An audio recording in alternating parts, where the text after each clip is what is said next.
नमस्कार, स्वागत आहे तुमचं सीमाज बेस्ट किचनमध्ये। रक्षाबंधन जवळ येते तर रक्षाबंधन स्पेशल आज मी मस्त असा खुसखुशीत जाळीदार घेवर बनवते। तो घेवर मी आज मैद्यापासून नाही तर गव्हाच्या पिठापासून बनवते, मस्त असा टेस्टी। तर इथे आपण आता हाताचा वापर करणार नाही पीठ फेटण्यासाठी, तर इथे आज आपण मिक्सरच्या भांड्याचा वापर करणार आहोत। तर मिक्सरच्या भांड्यामध्ये 3 चमचे तूप घेतलेलं आहे आणि 2-3 बर्फाचे खडे पल्स मोडवरती आपल्याला हे फिरवून घ्यायचं आहे।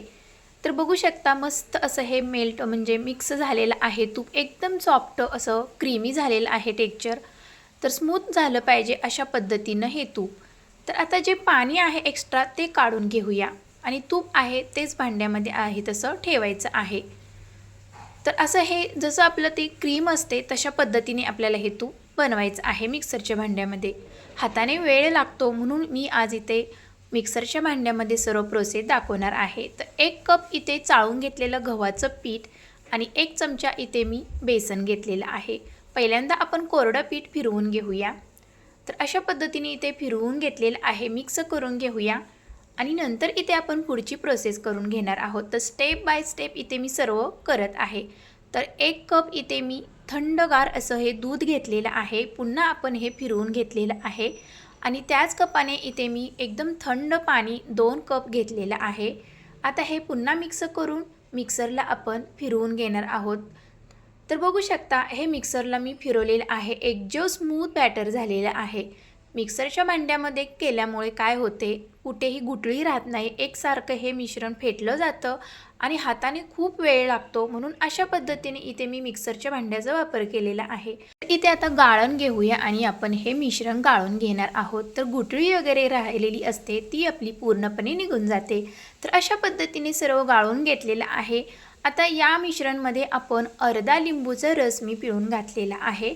मस्त अशी जाळीदार बनते घेवर, म्हणून इथे आपल्याला लिंबूचा रस घालायचा आहे। पुन्हा एकदा मिश्रण मिक्स करून इथे मी 2-4 बर्फाचे खडे घातलेले आहेत आणि अर्धा कप इथे थंड पाणी घातलेलं आहे। तर पुन्हा किती पाणी लागलं आहे सर्व मी शेवटी सांगणार आहे। तर आपण आता हे फ्रीजमध्ये ठेवून देऊया। आता इथे आपण साखरेचा पाक करून घेणार आहोत। तर 1 कप गव्हाच्या पिठासाठी 1 कप साखर, अर्धा कप पाणी घातलेलं आहे। जसा आपण जिलेबी किंवा गुलाबजामुनचा पाक करतो तशा पद्धतीने इथे आपल्याला पाक बनवायचा आहे। तर इथे आपला पाक तयार झालेला आहे चिपचिपी। तर आता गॅसची फ्लेम बंद करूया, वेलची पावडर घालून आता हे मिक्स करून बाजूला ठेवून देणार आहोत। थोडासा लिंबू रस म्हणजे क्रिस्टल बनणार नाहीत साखरेचे। तर पाक तयार आहे, आता आपण रबडी बनवायला सुरुवात करूया। तर इथे मी 1 कप दूध घेतलेलं आहे मलाईसोबत, दुधाची साई असते ती, आणि नंतर इथे एक छोटंसं पॉकेट मी इथे दूध पावडर घेतलेली आहे म्हणजे मिल्क पावडर। आता हे सर्व आपण मिक्स करून घेणार आहोत। मिल्क पावडरमुळे पटकन आपली रबडी बनली जाते आणि दुधाची साय असल्यामुळे खूप छान माव्यासारखं टेक्स्चर, बासुंदीसारखी मस्त असं टेस्ट येते आणि घट्टसर होते, म्हणून इथे आपण मिल्क पावडर आणि दुधाच्या साईचा पण वापर केलेला आहे। नंतर इथे थोड्या प्रमाणामध्ये दूध आटत आल्यानंतर साखर घालायची आहे आवडीप्रमाणे आणि हे मिक्स करत राहायचं आहे। तर बघू शकता इथे आपलं दूध आटलेलं आहे। तर अशा पद्धतीची ही रबडी ठेवायची आहे, कन्सिस्टन्सी जास्त घट्ट नका करू। तर आता आपण घेवर बनवायला सुरुवात करूया। तर तेल गरम झालेलं आहे, ते स्टीलचं भांडं मी घेतलेलं आहे। स्टीलचं भांडं घेऊ शकता तुम्ही, कोणती रिंगही वापरू शकता तेलामध्ये ठेवून। तर थोडं थोडं बॅटर आपल्याला असं चमच्याने सोडायचं आहे, जास्त एकदम ओतायचं नाही। तर तेलाचा पूर्ण खेळ इथे असतो, तेल पातेल्याच्या अर्धं ठेवायचं आहे आणि अशा पद्धतीने आपल्याला थांबत थांबत थोडं थोडं आपल्याला हे बॅटर सोडायचं आहे चमच्याच्या साहाय्याने आणि मधोमध आपल्याला गोल करायचं आहे थांबून थांबून। तर खूप वेळ लागतो, एक अर्धा तास एका घेवरला लागतो बनायला, कारण की जाळीदार बनवायचं आहे, त्यासाठी आपल्याला अशा पद्धतीने ही प्रोसेस करायची आहे। गॅसची फ्लेम आपल्याला मीडियम ठेवायची आहे, जास्त हाय आणि जास्त स्लोही ठेवू नका। तर थांबून थांबून आपल्याला हे मिश्रण घालायचं आहे। मिश्रण घालताना वरतून घालायचं आहे, एकदम खालून घालू नका आणि हे मिश्रण आपलं थंडच असायला हवं। तर त्यासाठी इथे मी एक मोठं भांडं घेतलेलं आहे, त्यामध्ये बर्फाचे खडे आणि त्यात ही डिश ठेवलेली आहे मिश्रणची। तर अशा पद्धतीने आपला इथे घेवर तयार झालेला आहे।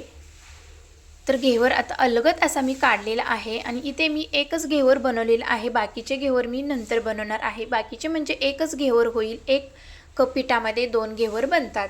तर अशा पद्धतीने इथे आपण हा घेवर मस्त बनवलेला आहे.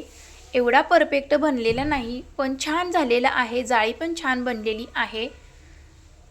तर आता आपण यावरती जो आपण पाक बनवलेला होतो तो घालायचा आहे. थंड पाक असला तरीही चालेल, जास्त गरम घालू नका, नाही तर तो नरम पडेल घेवर. तर पाक घालायचा आहे. नंतर इथे आपण जी रबडी केलेली होती ती घालायची आहे. बघू शकता कन्सिस्टन्सी कशी झालेली आहे, रबडीची परफेक्ट झालेली आहे थिकनेस. तर सर्व बाजूनी आपण ही रबडी लावून घेतलेली आहे आणि आपल्या आवडीप्रमाणे आपण इथे ड्रायफ्रुट्सने गार्निशिंग करणार आहोत. जेवढी ती दिसायला सुंदर दिसते, खायला टेस्टी लागते, तेवढी ही रेसिपी खूप अवघड आहे. इथे पूर्ण तेलाचा खेळ आहे. परफेक्ट सर्व प्रमाण असेल तरच घेवर बरोबर येतो, नाहीतर घेवरची जाळी बनत नाही, घेवर तुटतो. म्हणून परफेक्ट प्रमाण असेल तरच घेवर बनतो. तर इथे मी सर्व परफेक्ट प्रमाण दिलेलं आहे. 1 कप गव्हाच्या पिठासाठी 1 कप थंड दूध, 2.5 वाट्या थंड पाणी घातलेलं आहे. हे आपण सर्व मेजरमेंट मी डिस्क्रिप्शनमध्ये दिलेलं आहे, तिथे तुम्ही जाऊन चेक करू शकता. तर इथे सर्व गार्निशिंग केलेलं आहे. पिस्ता, रोजच्या पाकळ्या आणि इथे बदामाचे काप. अशा पद्धतीने इथे आपला मस्त घेवर तयार झालेला आहे. खूप छान झालेला आहे. ही दुसरी बारी आहे माझी बनवायची. मागच्या वर्षी पण मी बनवलेला होता, त्याचाही व्हिडिओ मी अपलोड केलेला आहे. त्याची लिंक खाली डिस्क्रिप्शनमध्ये दिलेली आहे. आणि हा पण खूप छान मस्त असा जाळीदार बनलेला आहे. खायला एकदम टेस्टी अप्रतिम झालेला आहे आणि जाळी पण सुंदर बनलेली आहे, खुसखुशीत झालेला आहे. आणि असे घेवर बनवून तुम्ही एक जिपलॉकच्या बॅगमध्ये भरून ठेवू शकता आणि रबडी बनवून प्रत्येक वेळी तुम्ही जेव्हा खाऊ वाटेल तेव्हा रबडी घालून हा घेवर खाऊ शकता. खूप छान लागतो आणि भरपूर दिवस, महिना काय 2 महिने टिकतो. तर ही रेसिपी तुम्ही रक्षाबंधन स्पेशल बनवा आणि ही राजस्थानी रेसिपी खरी आहे. बनवायला अवघड आहे, खायला खूप टेस्टी आहे. रेसिपी कशी वाटली, आवडल्यास लाईक शेअर नक्की करा. थँक्यू.